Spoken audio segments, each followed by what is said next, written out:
কীর্তন মানে কীর্তন। প্রত্যেকটি হিন্দু ভাইদের কাছে আমার নিবেদন, হিন্দু মায়েদের কাছে আমার নিবেদন রইল, যেখানে হরিনাম হবে সেখানে বসবেন। আপনার ছেলে মেয়েকে বসাবেন, যুবক ভাইয়েরা যারা আছেন তারা বসবেন।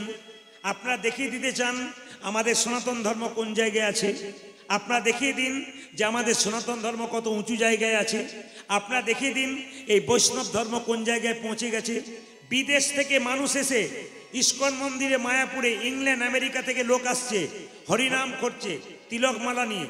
আর লজ্জা লাগা উচিত আমাদের, ঘরের কাছে ভগবানের নাম শুনলে আমরা টিভি এবং সিরিয়ালে মেতে থাকি, এর চাইতে লজ্জার কি হতে পারে? বাইরের দেশের লোকরা আমাদের গৌরকে নিয়ে চলে গেল, আর আমাদের ঘরের গৌরকে আমরা ভজন করতে পারলাম না, এর চাইতে লজ্জার কি হতে পারে? এই জন্য সবার কাছে নিবেদন রইল, এই সনাতন ধর্মকে বাঁচার দায়িত্ব প্রত্যেকটি মানুষের। এই সনাতন ধর্মকে বাঁচানোর দায়িত্ব প্রত্যেকটি মায়েদের আছে। আমি হরিবাসরে যত জায়গায় যাই, বাবাদের চাইতে মায়েদের সংখ্যা বেশি হয়। প্রশ্ন করবেন কেন? বাবারা তো বিভিন্ন কাজে ব্যস্ত থাকে, কিন্তু সব সময় দিতে পারেন না, কিন্তু প্রত্যেকটি আসরে মায়েদের সংখ্যা খুবই বেশি। মায়েরা ধর্মটাকে ধরে রাখতে পেরেছেন, আপনারা ধরে রাখুন, ঘরে আচার বিচার পালন করুন, দেখবেন সব ঠিক হয়ে যাবে।